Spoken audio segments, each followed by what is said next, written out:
Namibia currently is facing high youth unemployment, ample empirical evidence that shows that TVET is a potential solution to this unemployment.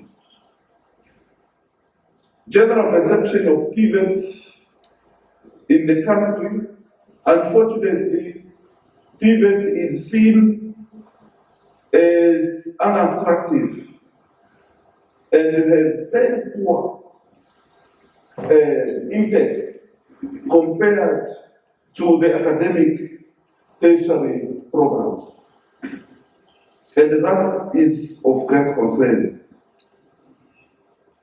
Yes, in my time, I had the chance to divert from TVET because N6 and the national diploma was the ceiling in TVET. Then I got myself into management, into administration and management.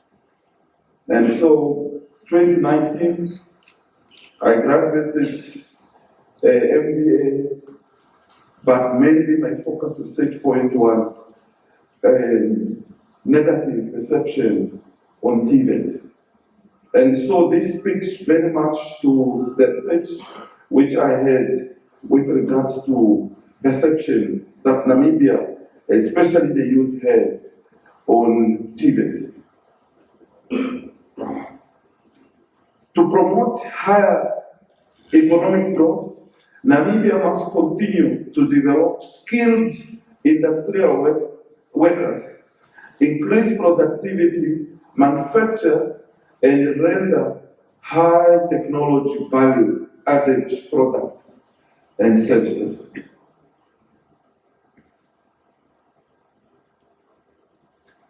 I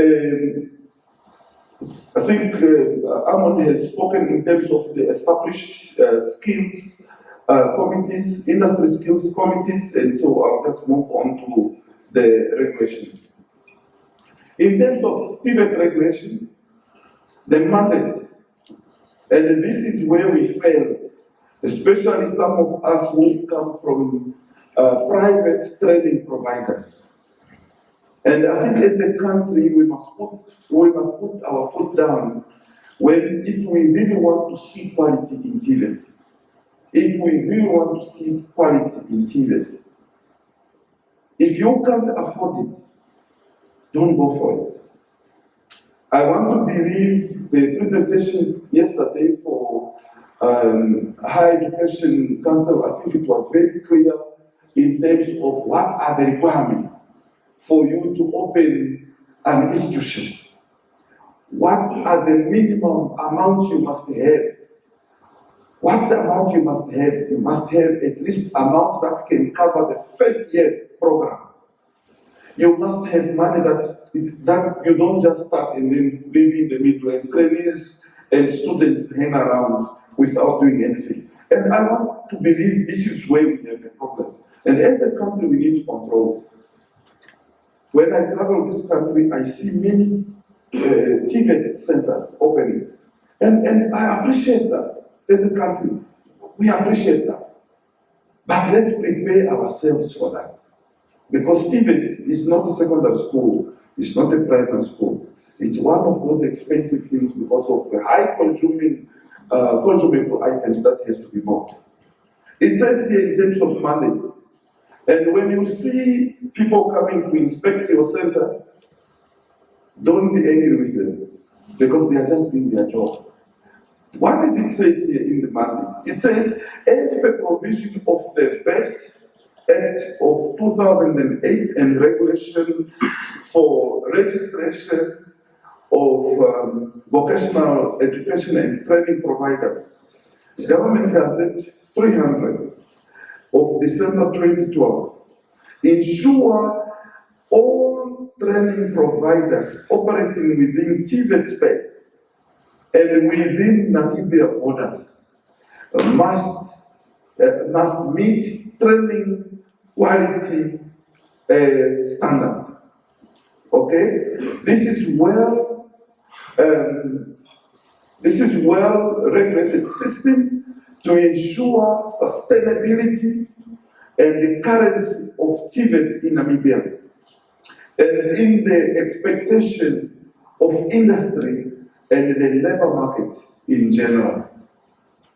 Now, what is the criteria of this standard? Number one, institution must charge for tertiary and later close down for undetermined reasons, fleeing monies from unsuspecting trainees. This is the reason why this mandate is there. It is to ensure that you register. We always see these adverts, and the NQA telling people, please, before you register, check if that institution is registered and accredited. We usually don't do that. We just come and start complaining that I paid money to this institution is not even there. Even the building moved out.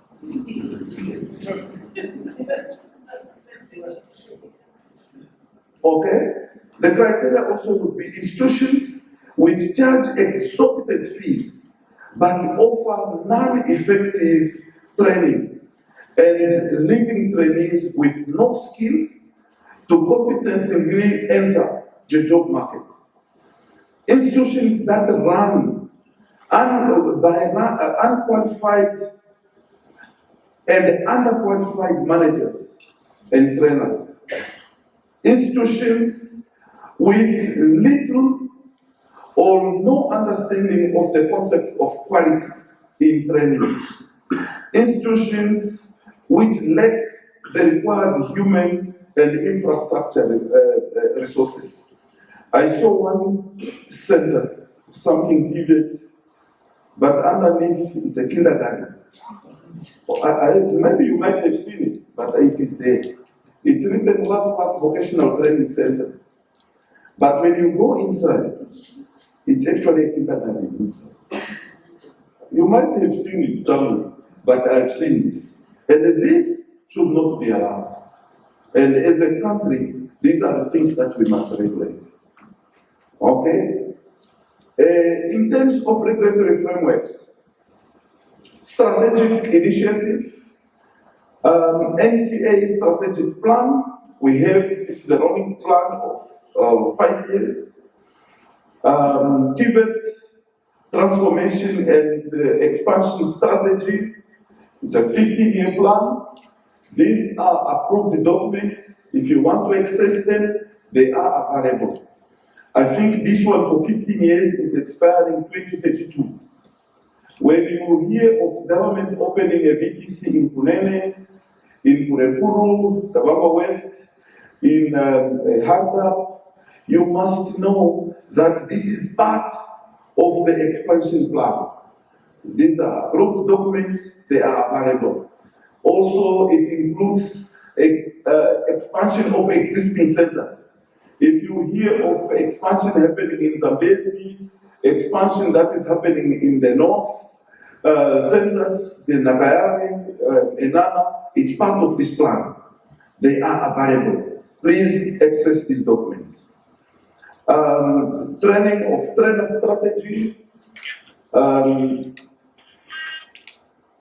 stakeholder engagement strategy. You see these meetings advertised ever in the newspapers. Please, you are a stakeholder. If they happen in your locality, attend and make your contribution.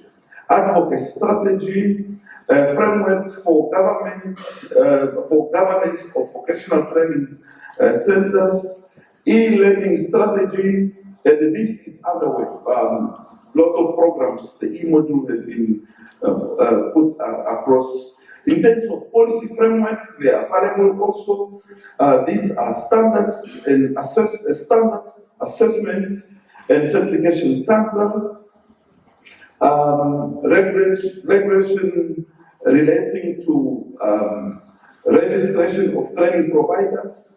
Again, these are policies that are available. Some of you who have ambition to open your training centers, get access to these documents. They are available.